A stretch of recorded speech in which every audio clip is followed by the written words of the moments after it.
Quantos de vocês já tiveram sonhos estranhos? Quantos de vocês acordaram de repente, de madrugada, assustados porque tiveram um pesadelo? E aquele pesadelo foi, durante o dia, fazendo vocês ficarem reflexivos. Alguns sonham com a morte de algum parente, outros sonham com a morte de alguém que nem conhecem, mas veem simplesmente alguém morrendo e logo pensam, alguém vai morrer, que eu conheço. Alguns sonham com coisas mais felizes, de que alguém vai viajar ou, quem sabe, ganhar um dinheiro enorme. Muitas pessoas sonham muitas coisas, mas a questão que a gente vai pensar hoje à noite é como um sonho de um homem há muitos anos atrás pode influenciar o nosso culto hoje à noite. Eu quero pensar com os irmãos sobre um texto que vai nos mostrar que um sonho de um homem poderoso há muitos anos atrás foi capaz de nos ensinar grandes lições. Eu convido vocês a abrir a Bíblia em Daniel, capítulo 2.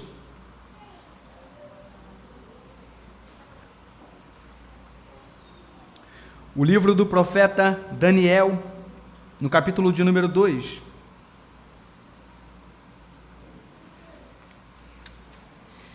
Eu sei que alguns irmãos já ouviram essa história, já leram, já conhecem esse relato, mas eu convido vocês a tentarem ouvir aquilo que será falado e lido como se fosse a primeira vez. Porque é muito comum que quando nós lidamos com algumas histórias bíblicas, a gente não dê tanta importância assim, porque afinal a gente já sabe o final da história. Mas eu quero que você ouça atentamente essa mensagem, que você preste bastante atenção àquilo que será falado, a fim de que Deus possa nos exortar essa noite, a fim de que Ele possa, de alguma maneira, falar aos nossos corações.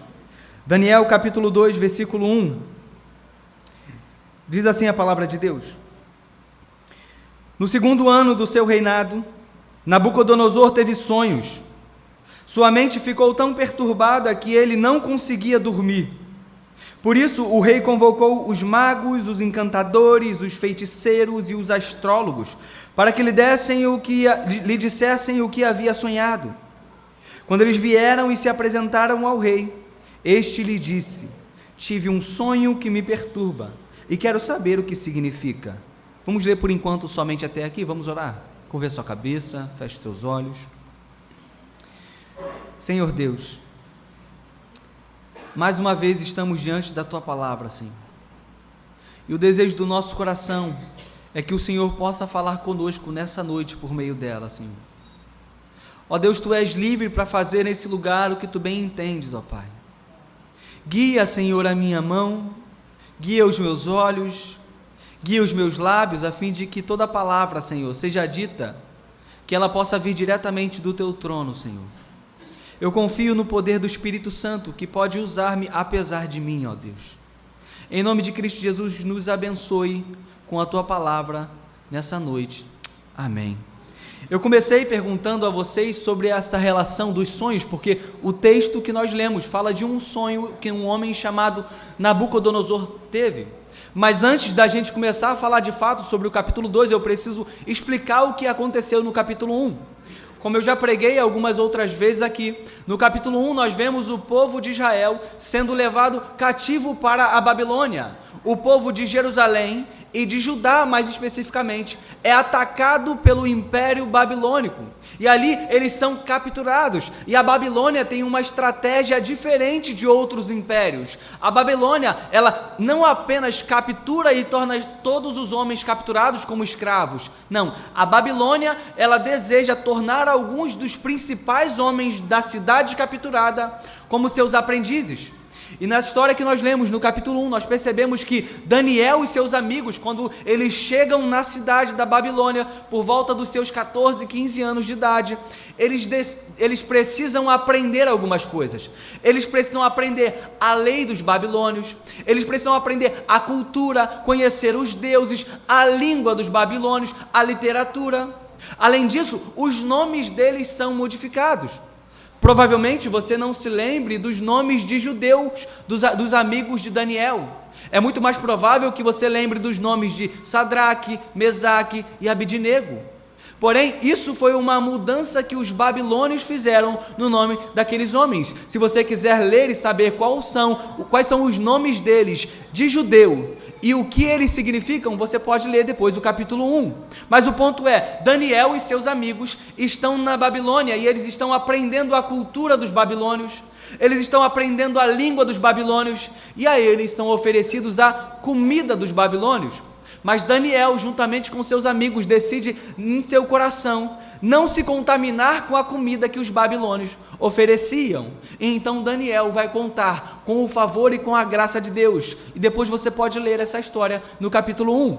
Depois de alguns anos, quando nós chegamos aqui no capítulo 2, o texto vai dizer que no segundo ano do reinado de Nabucodonosor, ele tem sonhos à noite.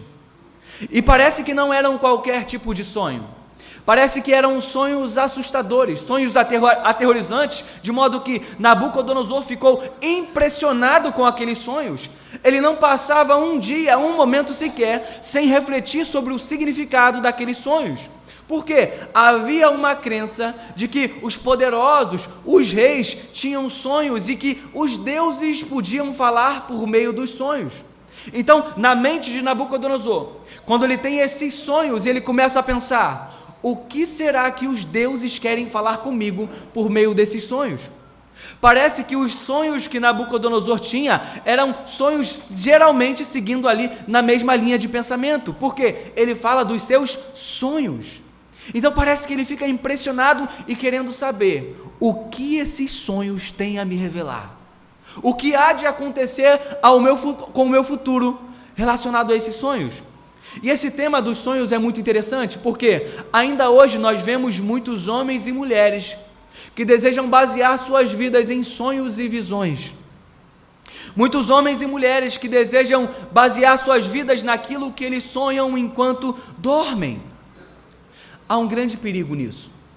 Eu não quero defender que Deus não possa falar por meio de sonhos. Eu acredito que Deus pode sim falar por meio de sonhos. Mas me parece que ao ler as Escrituras, esse não é o meio normal que Deus faz as coisas. Me parece que Deus pode sim falar por meio de sonhos em situações extraordinárias, mas não parece ser o meio normal que Deus deseja comunicar a sua vontade aos seus servos. Quando eu olho para a Escritura, eu vejo, por exemplo, José tendo sonhos. E ele sonha que ele é adorado por diversos feixes. E quando a gente lê o relato lá de José, a gente entende que ele estava sonhando acerca de coisas que aconteceriam no futuro.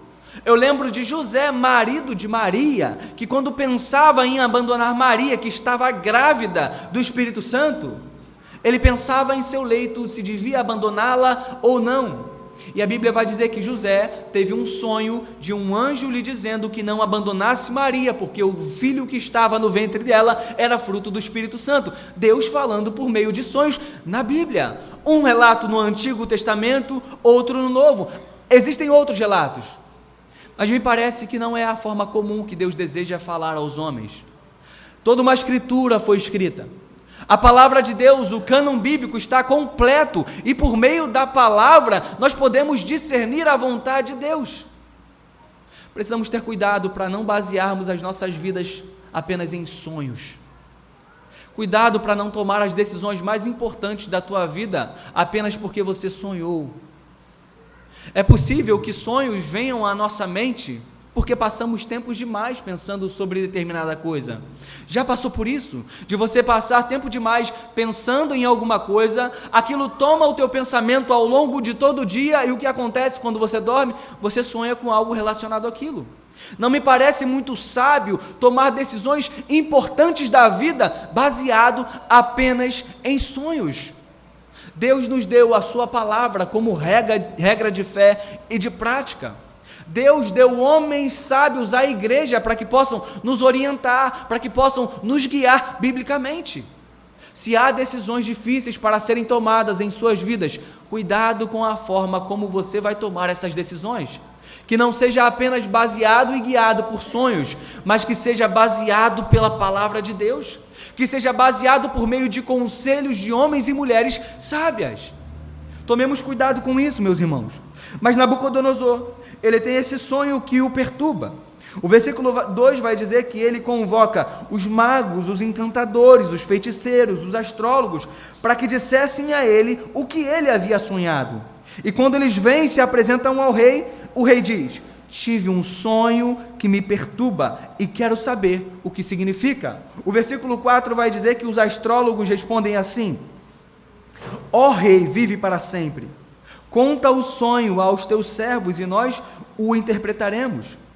O rei respondeu aos astrólogos: essa é a minha decisão. Se vocês não me disserem qual foi o meu sonho e não o interpretarem, farei que vocês sejam cortados em pedaços e que suas casas se tornem em montes de entulhos. Mas se me revelarem o sonho e o interpretarem, eu lhes darei presentes, recompensas e grandes honrarias. Portanto, revelem-me o sonho e sua interpretação. O rei chama aqueles a quem ele pagava para discernir essas coisas difíceis. Eram os sábios, os magos, aqueles que estavam responsáveis por ensinar Daniel e seus amigos no capítulo 1. O rei chama esses homens e diz: olha, eu tive um sonho e quero que vocês me revelem o significado.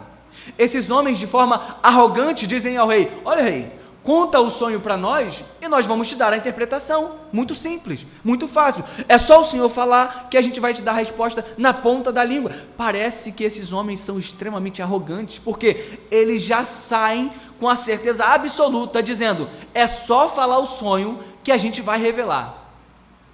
Parece que não há possibilidade de errar. Eles não deixam brecha para qualquer engano.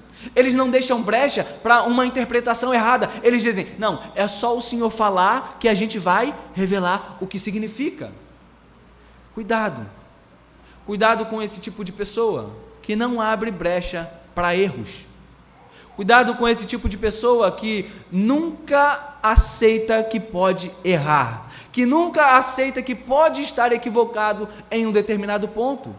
Cuidado com isso. Mas o rei parece dificultar um pouco mais as coisas. Por quê? Aqui o rei não vai fazer simplesmente como houve no caso de José no Egito. Não. Aqui o rei vai fazer diferente. A demanda, o pedido do rei está acima. Se o rei simplesmente tivesse contado o sonho e os homens tivessem que interpretar, já seria uma coisa difícil. Mas o rei quer que os homens falem até mesmo o que ele sonhou. Percebe a dificuldade?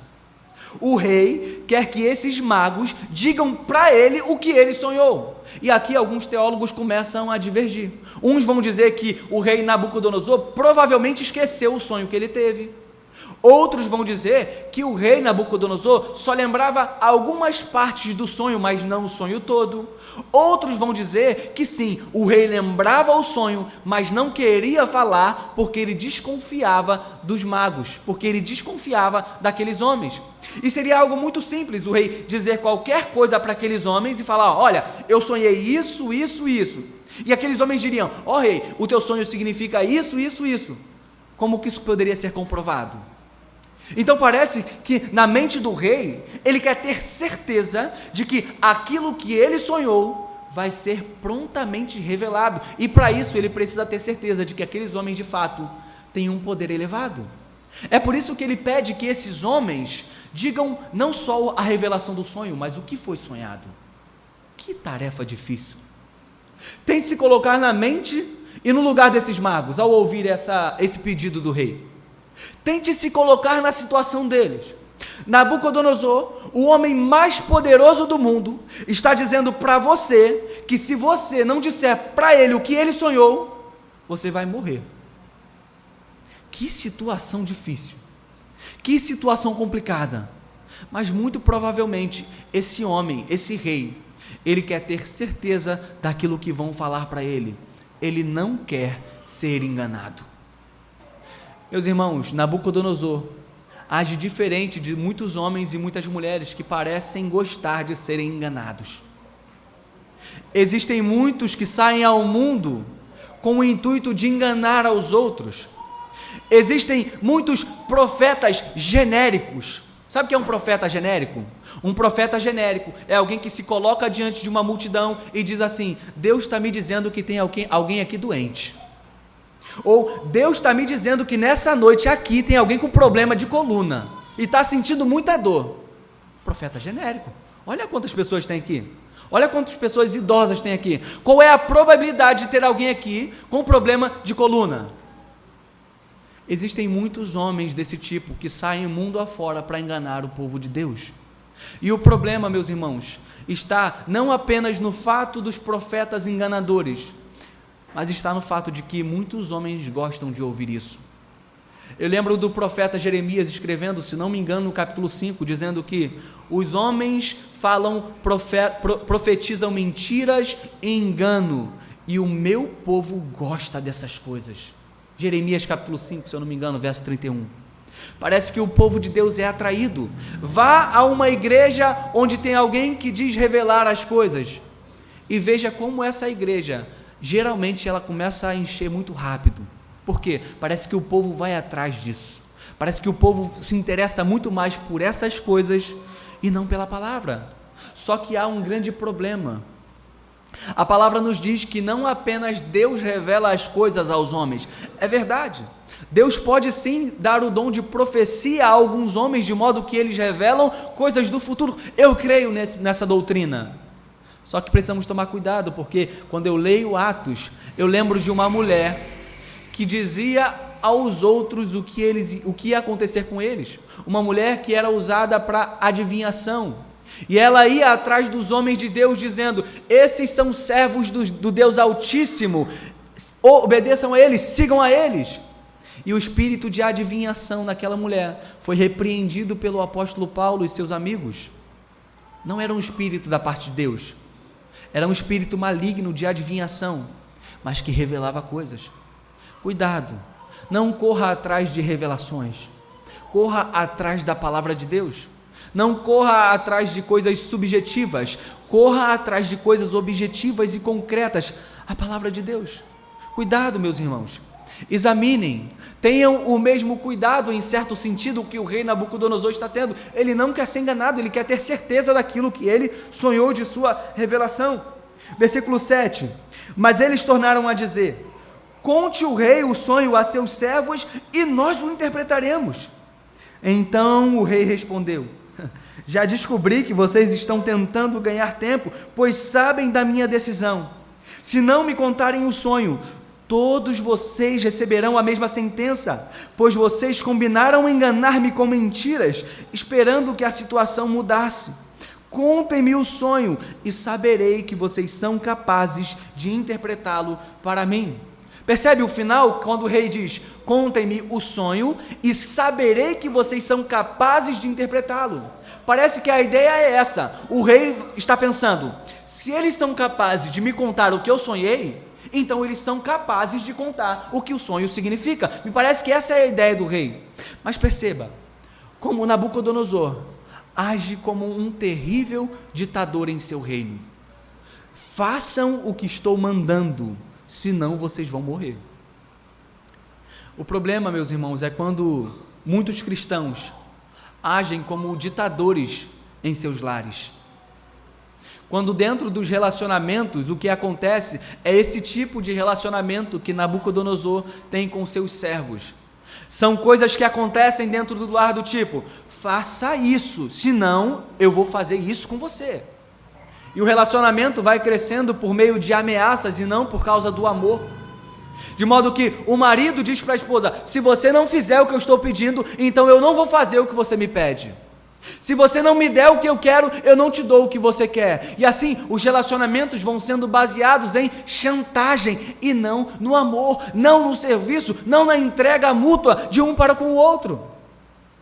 Quantos relacionamentos não são baseados assim? Talvez você esteja sentado aqui essa noite e o seu relacionamento tem sido baseado assim. Talvez não com o seu esposo, mas quem sabe com o seu filho.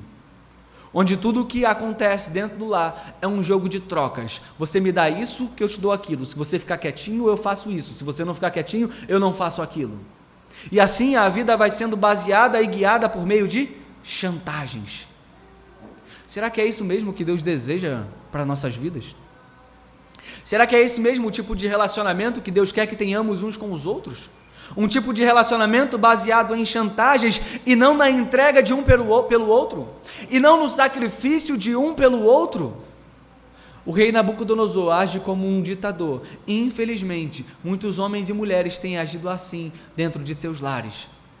Que Deus tenha misericórdia de nós, meus irmãos, para que nós não sejamos esses ditadores dentro de casa, esses que agem por meio da chantagem, esses que querem tudo o que querem, na hora que querem, e ai de quem não fazer, ai de quem não der. Pessoas que, às vezes, são capazes de fazer chantagens emocionais. Quantas pessoas pedem uma coisa e quando não recebem, fazem chantagens emocionais com seus cônjuges, com seus filhos? Examine seu coração, sonde sua mente, veja se nesse momento Deus não está revelando aquilo que você tem feito em sua casa, em seus relacionamentos. Nabucodonosor está agindo como um verdadeiro ditador, e ele quer o que quer, na hora que quer, do jeito que quer, e ai de quem não der o que ele quer. Que grande problema! Coloque-se mais uma vez na posição e no lugar desses homens. Que situação difícil. O que você faria? Como você lidaria com isso? Eu não vejo esses homens clamando aos seus deuses. Eu não vejo esses homens tendo qualquer tipo de esperança diante desse mandato do rei. O que eu vejo são homens dizendo que não são capazes de fazer o que o rei pede. É o que o texto vai nos dizer, versículo 10. Os astrólogos responderam ao rei: não há homem na terra que possa fazer o que o rei está pedindo. Nenhum rei, por maior e mais poderoso que tenha sido, chegou a pedir uma coisa dessas a nenhum mago, encantador ou astrólogo. O que o rei está pedindo é difícil demais. Ninguém pode revelar isso ao rei, senão os deuses, e eles não vivem entre os mortais. Esses homens estão dando o seu atestado de incompetência, o seu atestado de incapacidade. Eles estão dizendo: ó rei, o que tu está pedindo é impossível, e nós não conseguimos fazer coisas impossíveis. O que o Senhor está pedindo são coisas que somente os deuses podem fazer, e eles não habitam entre os mortais. Parece que esses homens tinham um grande conhecimento da cultura babilônica, eles conheciam a literatura babilônica, mas eles esqueceram-se da história do rei de Israel, o próprio Deus que diz que caminha e habita no meio do seu povo. O próprio Deus que outrora já havia revelado diversas coisas. Nós temos ouvido o pastor pregar sobre a vida do profeta Eliseu. Em uma das histórias do profeta Eliseu, nós ouvimos que o profeta Eliseu dizia ao rei de Israel até mesmo o que o rei inimigo falava em seu quarto. Deus revelava ao profeta Eliseu aquilo que o rei inimigo dizia em seu quarto, e o profeta Eliseu contava ao rei. Parece que os babilônios sabem muitas coisas, mas eles não sabem quem é o Deus de Israel, e eles não sabem a forma como o Deus de Israel lida com o seu povo. A gente vai voltar nesse ponto um pouco mais à frente. Versículo 12. Isso deixou o rei tão irritado e furioso, que ele ordenou a execução de todos os sábios da Babilônia, e assim foi emitido o decreto, para que fossem mortos os sábios. Os encantadores saíram à procura de Daniel, os encarregados saíram à procura de Daniel e seus amigos, para que também fossem mortos. O rei está conversando com os magos, com aqueles que tinham uma posição, de certa forma, um pouco mais elevada. Há aqui um debate se Daniel ainda estava aprendendo a literatura e todo o conhecimento dos babilônicos ou não, mas o ponto é, a conversa que o rei tem com aqueles magos, com os encantadores, com os astrólogos, respinga em Daniel. E agora, não apenas esses homens estão debaixo da sentença de morte, mas também Daniel e seus amigos estão sendo condenados à morte. Que vida difícil de Daniel, de seus amigos. Eles são sitiados pela Babilônia, A cidade na qual eles vivem é cercada pelos inimigos. Os inimigos conseguem invadir a cidade, conquistam e levam esses homens para o cativeiro da Babilônia. Daniel e seus amigos chegam no cativeiro e eles têm que mudar, eles têm que abandonar o seu Deus. Eles são convidados a deixar toda a sua história para trás e passar a viver uma nova história com novos nomes, um novo conhecimento, novas roupas, nova alimentação. E a situação fica difícil porque Daniel se vê em situações extremamente difíceis e é apenas o começo da vida desse jovem de aproximadamente 14 a 17 anos. E mais uma vez, no capítulo 2, Daniel está com a corda no pescoço, sentenciado à morte. Que vida difícil! Mas esse é o retrato, meus irmãos, de nossas vidas.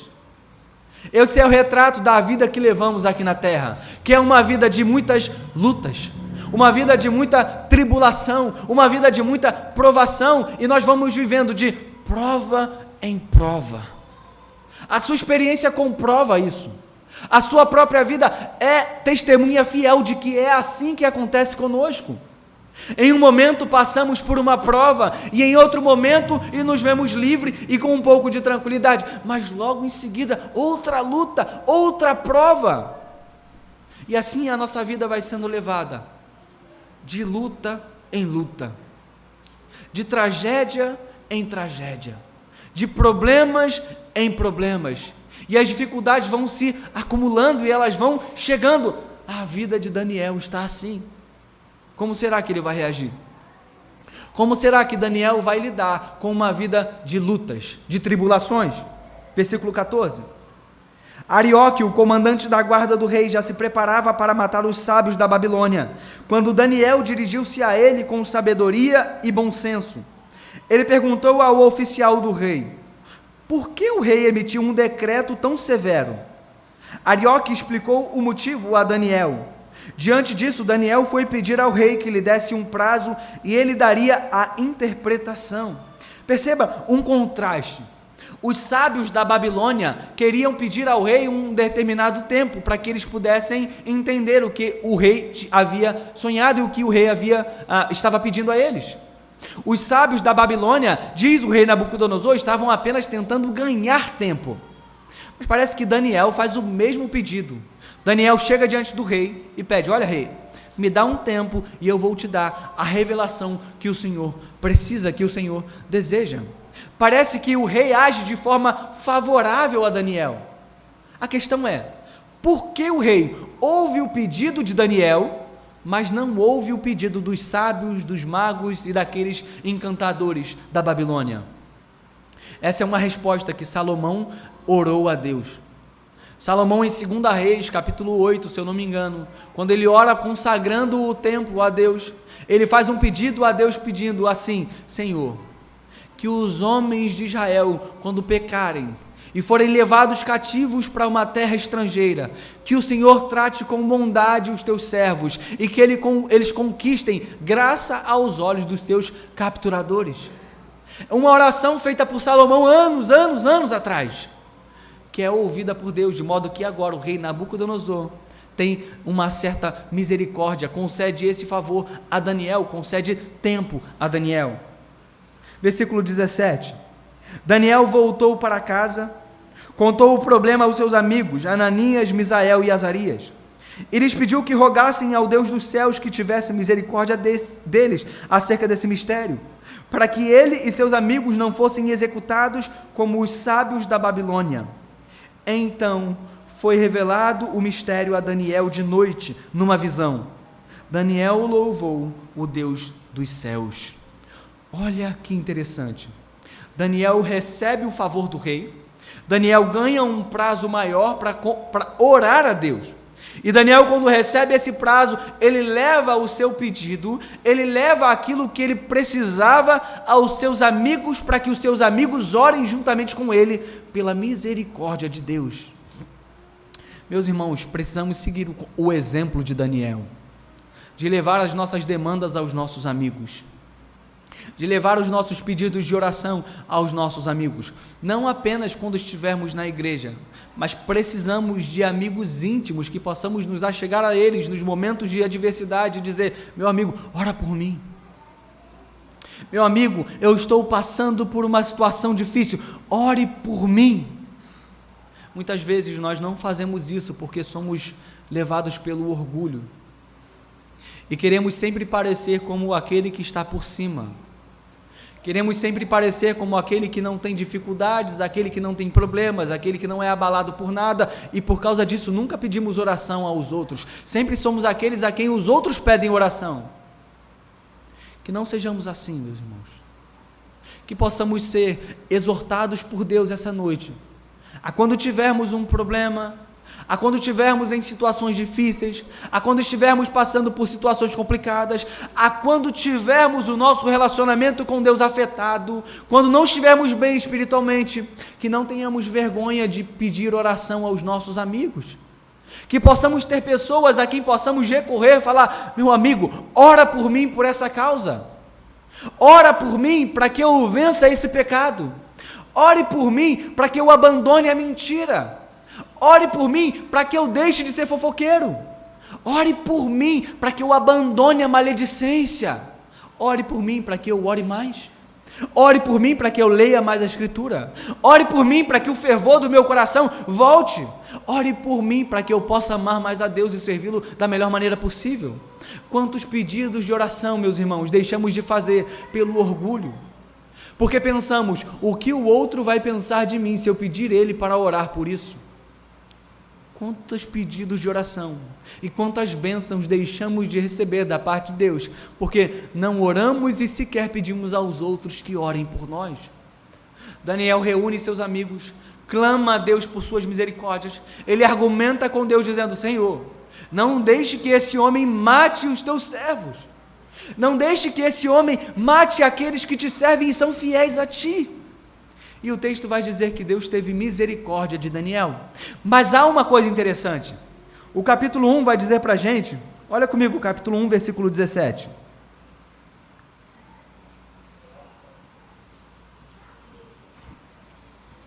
Diz assim o texto: a esses 4 jovens, Deus deu sabedoria e inteligência para conhecerem todos os aspectos da cultura e da ciência. Olha agora. E Daniel, além disso, sabia interpretar todo tipo de visões e sonhos. A pergunta que eu faço ao olhar para esse texto é: será que Daniel sabia que ele sabia interpretar sonhos e visões? Será que Daniel já sabia que ele tinha esse dom da parte de Deus? Ou ele descobriu à medida que os anos foram passando? Será que o capítulo 1, o final dele, é algum resumo que é dito de Daniel por alguém que vai escrever a história anos depois, e por escrever a história anos depois, sabe que Daniel vai receber esse dom da parte de Deus? Fica aqui a pergunta, o questionamento. Alguns teólogos divergem sobre esse ponto, mas a questão é: se Daniel não sabia que ele tinha o dom de interpretar sonhos e visões, esse dom começa a se revelar aqui, nesse momento, quando Deus dá a visão e o sonho que o rei teve, e a sua interpretação, e o seu significado. Mas perceba, o dom de Daniel, de interpretar sonhos e visões, é despertado no meio de severa tribulação. O dom de Daniel, de interpretar sonhos e visões, é despertado quando ele está com a faca no pescoço, sob risco iminente de morte. Quantos dons da parte de Deus nós temos, mas que só são revelados a nós no momento da mais profunda provação? Quantos homens e mulheres têm uma fé extraordinária, mas não sabem que têm essa fé, até que passem por um momento onde precisem demonstrar a fé que têm? Eu quero que você olhe para as circunstâncias da sua vida com esse novo olhar, olhando o mundo dessa nova forma. A situação que você enfrenta hoje, talvez seja a porta que Deus está abrindo para que você descubra coisas sobre você que você jamais descobriria se não passasse por esses problemas. Daniel está com a corda no pescoço, a ponto de morrer, e agora ele vai começar a perceber que ele tem o dom de interpretar sonhos e visões. Talvez o teu sofrimento na sua família possa descobrir que você tem forças que você jamais imaginava que teria. Talvez as crises que você tem enfrentado são o trampolim que Deus tem usado para mostrar, olha como você pode pular, olha como você pode saltar e ter um nível de espiritualidade completamente diferente do que você já teve até agora. Não desperdice, meus irmãos, o teu sofrimento. Eu lembro de uma frase do pastor John Piper: não desperdice o seu câncer, não desperdice o seu sofrimento, não desperdice as suas dores, as suas lutas. Descubra o que Deus quer te mostrar, te ensinar, o que Ele quer lapidar, o que Ele quer fortalecer, o que Ele quer revelar a você por meio dessa dor, desse sofrimento. Não jogue isso fora. Não pense que é sem sentido, não pense que é sem significado, mas creia que há algo por trás disso, porque a Bíblia nos afirma que a vontade de Deus para nós ela é boa, perfeita e agradável. Perceba que Daniel ora e Deus concede misericórdia. E quando Deus dá a Daniel o sonho e a visão que o rei teve, Daniel, versículo 19, no final diz que Daniel louva ao Deus dos céus, dizendo: louvado seja o nome de Deus para todo sempre. A sabedoria e o poder a Ele pertencem. Ele muda as épocas e as estações, destrona os reis e os estabelece, dá sabedoria aos sábios e conhecimento aos que sabem discernir.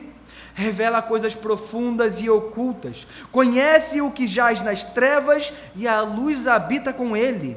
Eu te agradeço e te louvo, ó Deus dos meus antepassados. Tu me deste sabedoria e poder, e me revelaste o que te pedimos, revelaste-nos o sonho do rei. Olha a fé de Daniel. Daniel não precisa ir ao rei Nabucodonosor e dizer assim: olha rei, foi isso aqui que o Senhor sonhou? Foi isso aqui que o rei sonhou? Não, antes mesmo de ir ao rei, Daniel já louva a Deus, porque ele já tem certeza de que aquilo que Deus revelou a ele é de fato o que o rei sonhou.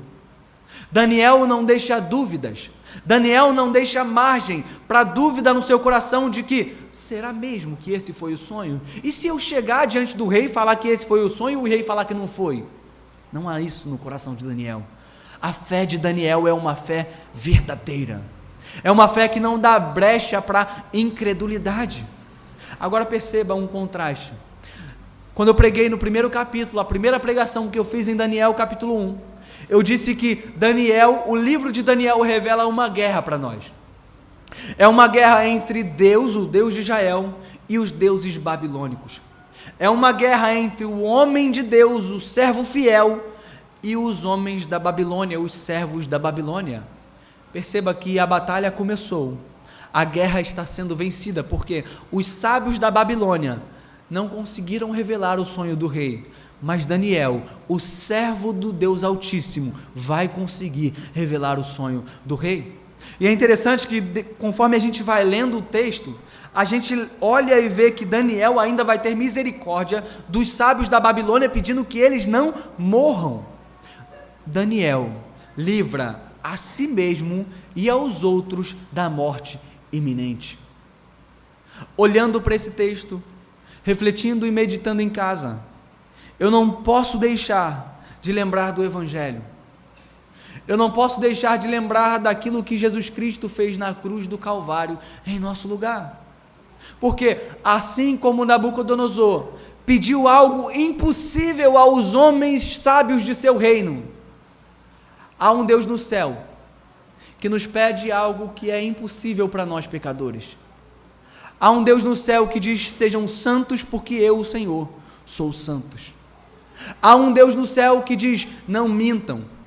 Há um Deus no céu que diz: não roubem, não cobicem, não adulterem, não olhem impuramente para nenhuma mulher, não olhem impuramente para nenhum homem, não adorem outros deuses. Há um Deus no céu que eleva o padrão e diz: honrem os seus pais e as suas mães.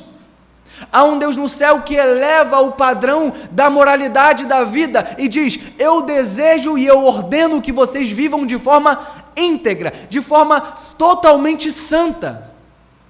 Mas assim como os magos, os sábios e os encantadores da Babilônia não somos capazes de cumprir o que o Deus dos céus requer de nós. Ele diz: sejam santos, e nós somos pecadores. Ele diz: não mintam, e nós mentimos. Ele diz: não adulterem, não olhem para as mulheres com impureza no coração, não olhem para os homens com impureza no coração, e falhamos nisso.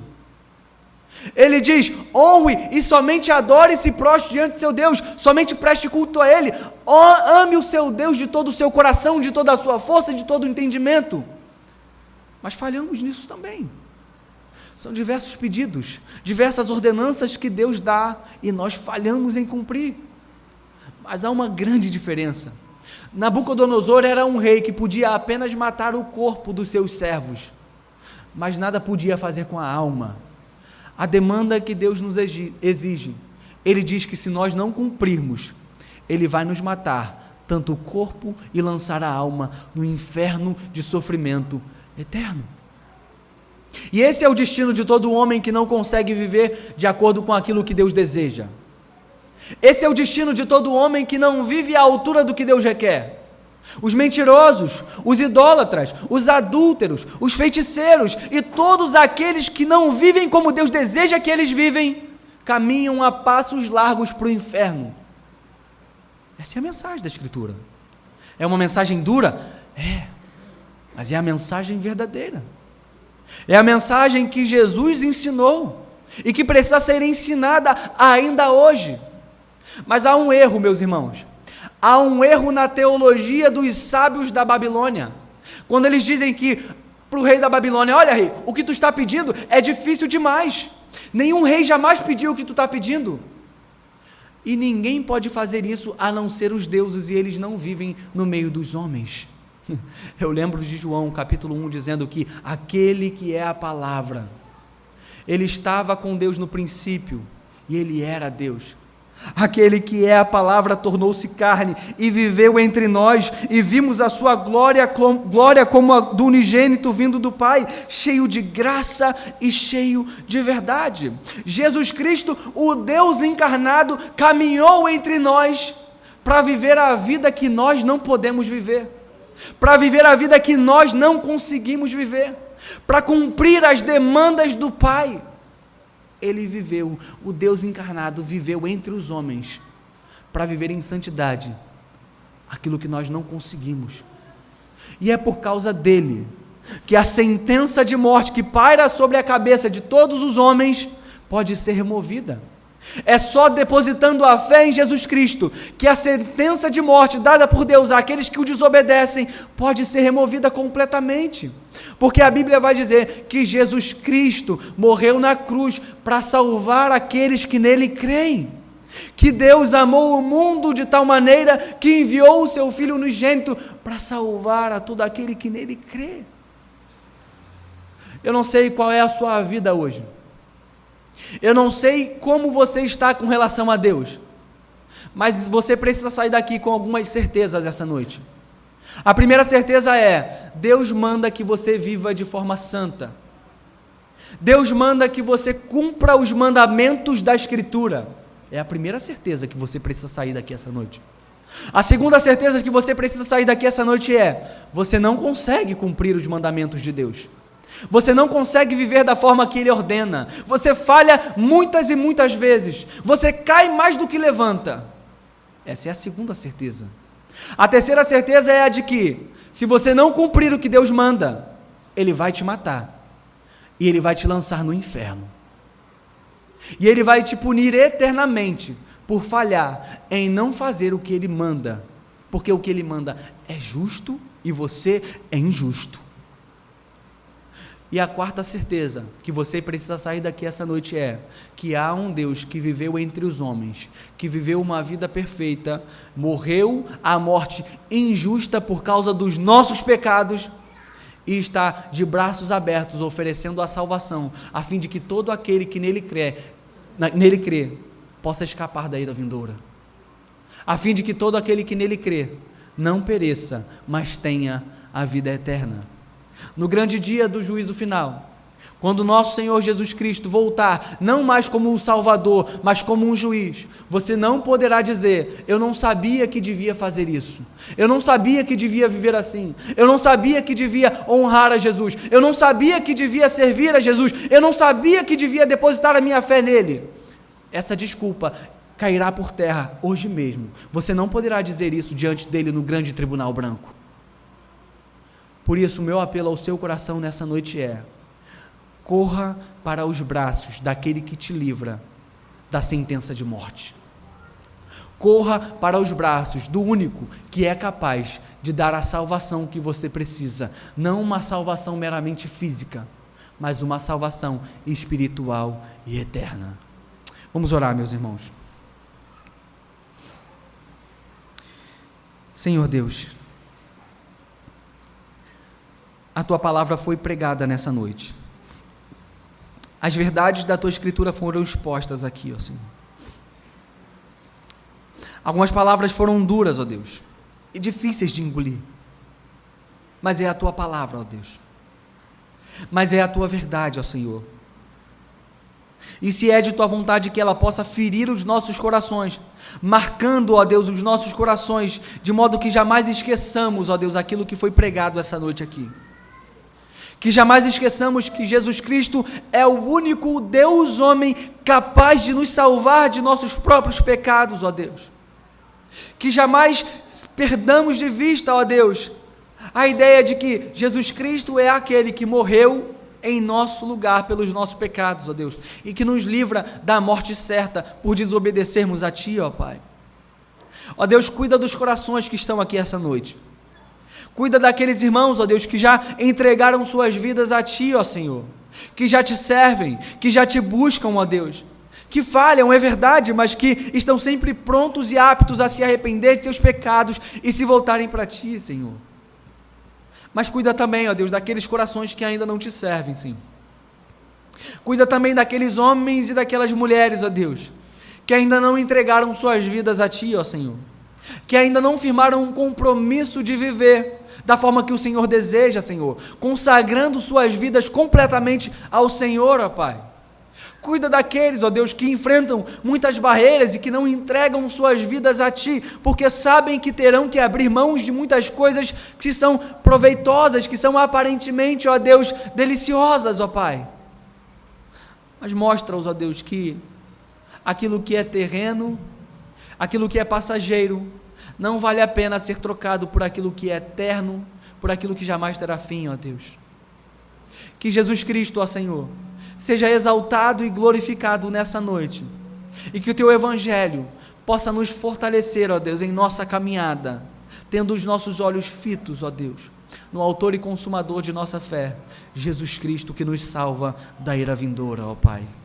Essa é a simples oração que eu faço a Ti, Senhor, no nome do Teu Filho Jesus Cristo. Amém, Senhor. Amém.